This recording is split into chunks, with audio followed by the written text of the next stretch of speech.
यदि आपके सामने किसी को मिर्गी का दौरा आ जाए, उस स्थिति में आप क्या करेंगे?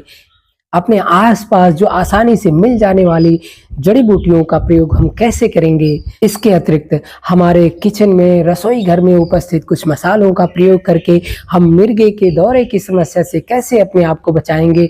इसके कारण, निवारण आदि हम विषयों पर चर्चा करेंगे, तो बने रहिए अंत तक हमारे साथ। जिसे प्रकृति ने हमारे आस-पास विभिन्न प्रकार की जड़ी-बूटी औषधियों के साथ-साथ हमारे रसोई घर में कुछ मसालों के रूप में वरदान स्वरूप हमें ईश्वर ने प्रदान किया है। सर्वप्रथम हम चलते हैं मिर्गी के कारण की ओर।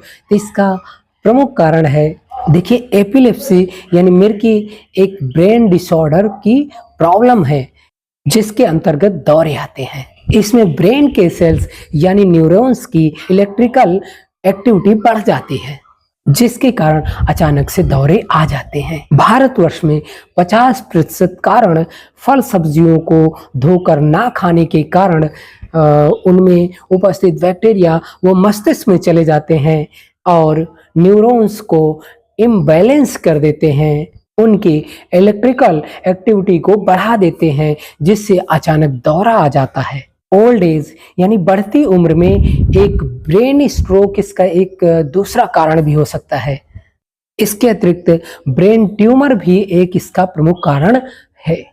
हालांकि हमारे ब्रेन में ब्लड एवं ऑक्सीजन की कमी के कारण यह समस्या अक्सर देखने को मिलती है, क्योंकि हम अगर वैज्ञानिक दृष्टि से देखें तो less oxygen supplies main cause of all disease, यानी हमारे मस्तिष्क में, यानी हमारे सेल्स में, यानी हमारे शरीर में ऑक्सीजन एवं ब्लड की कमी के कारण ही सारी बीमारियां उत्पन्न होती हैं।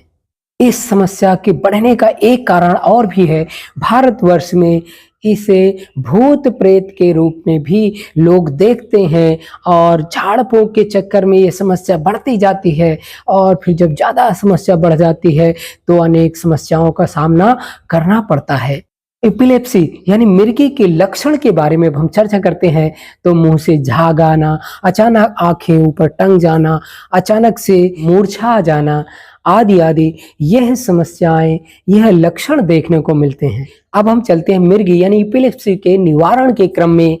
तो निवारण के क्रम में सबसे पहले हमें अपने ब्रेन में ऑक्सीजन लेवल को, ब्लड सर्कुलेशन को ठीक करना होगा। इसके लिए हम प्राणायाम का प्रयोग करें। प्राणायाम में भस्त्रिका यानी लंबी गहरी श्वास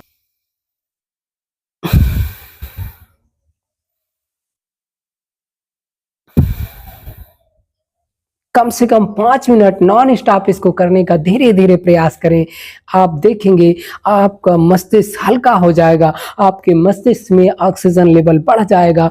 सर्दी, जुकाम, एलर्जी, थायराइड, दमा, टीबी से लेकर के मस्तिष्क की विभिन्न समस्याओं का समाधान प्राप्त हो जाता है भस्त्रिका के अभ्यास से।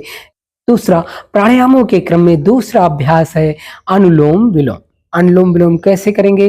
धीरे धीरे लंबी गहरी श्वास यानी दाहिनी नासिका को बंद करके बाईं से धीरे धीरे श्वास भरेंगे और दाहिने से छोड़ देंगे, फिर दाहिने से भरेंगे और दूसरी से छोड़ देंगे।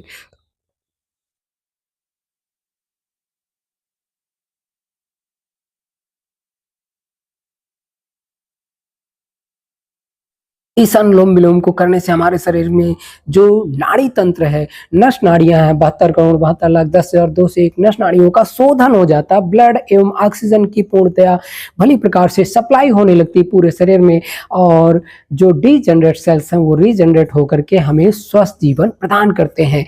तो मिर्गी के दौरे के लिए यह अनुलोम विलोम रामबाण है। समाधान के क्रम में अब हम चलते हैं आयुर्वेदिक उपाय के क्रम में। अखरोट की ताजी गिरी को लेकर के हम निर्गुंडी के रस में हम पीसेंगे, और पीस करके उसको आंखों में यदि हम नियमित अंजन करें और प्रतिदिन 5 से 6 बूंद नाक में डालने से मिर्गी के दौरे से हम पूर्णतया छुटकारा पा जाएंगे। यह प्रयोग 21 दिन लगातार करें। आकर करा के मूल यानी जड़ के चूर्ण बना लेंगे और उसकी थोड़ी सी मात्रा शहद में मिला करके नियमित से सुबह शाम सेवन करते हैं खाली पेट, तो मिर्गी के दौरे में लाभ मिलेगा।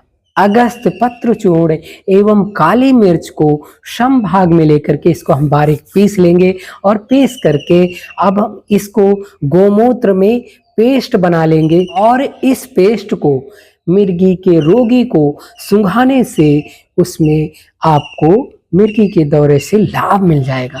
दौरे के कारण यदि अचानक मूर्छा आ जाए तो अगस्त पत्र के रस को निकाल करके हम 2-2 बूंद नाक में टपकाएं तो रोगी को बहुत जल्दी बेहोशी से मुक्ति मिल जाएगी। 5 ग्राम करौंदा के पत्तों को पीस करके इसमें हम थोड़ा सा दही मिलाएंगे और इसको नियमित सेवन करने से मिर्गी के दौरे में अत्यंत लाभ मिलेगा। 10 से 20 ml परपट यानी पित्त पापड़ा को नियमित रूप से सेवन करने से आपको मिर्गी के दौरे से छुटकारा मिल जाएगा। कटेरी की जड़ और भांग बीज को हम सम भाग में लेकर के और बालक के मूत्र में इसको पीस करके 2-2 बूंद दिन में 3 से 4 बार नाक में टपकाने से मिर्गी के दौरे में लाभ मिल जाएगा। सफेद कनेर के पत्ते को पीस करके उससे हम रस निकाल लेंगे और 1 से 2 बूंद नाक में टपकाने से मिर्गी के दौरे में लाभ मिल जाएगा। 1 भाग सफेद आंख के पुष्प को लेकर के बारीक चूर्ण बना लेंगे और अब इसमें 3 भाग पुराना गुड़ मिला करके खूब खरल करेंगे और 125 मिलीग्राम की गोलियां बना करके हम रख लेंगे। ताजे जल के साथ सुबह शाम सेवन करने से खाली पेट आपको मिर्गी के दौरे में अत्यंत लाभ मिलेगा। आँख के ताजे फूल एवं काली मिर्च को लेकर के हम बारीक पीस करके चूर्ण बना लेंगे और 125 मिलीग्राम की गोली बना करके नित्य प्रति दिन में 3 से 4 बार साधारण जल से सेवन करने से मिर्गी की समस्या में अत्यंत लाभ मिलेगा। तो मित्रों, आप निर्भीकता पूर्वक, ज्ञान पूर्वक यदि समस्या ज्यादा बढ़ गई है तो किसी वैद्य से परामर्श लेकर के इन औषधियों का प्रयोग करें और अपने जीवन को मिर्गी जैसी भयानक समस्या से मुक्ति दिलाएं। आप सभी को बहुत बहुत शुभकामनाएं। आप सभी हंसते रहें, मुस्कुराते रहें, खुश रहें और खुशियां बांटते रहें। ओम प्रणाम, नमस्ते, जय हिंद।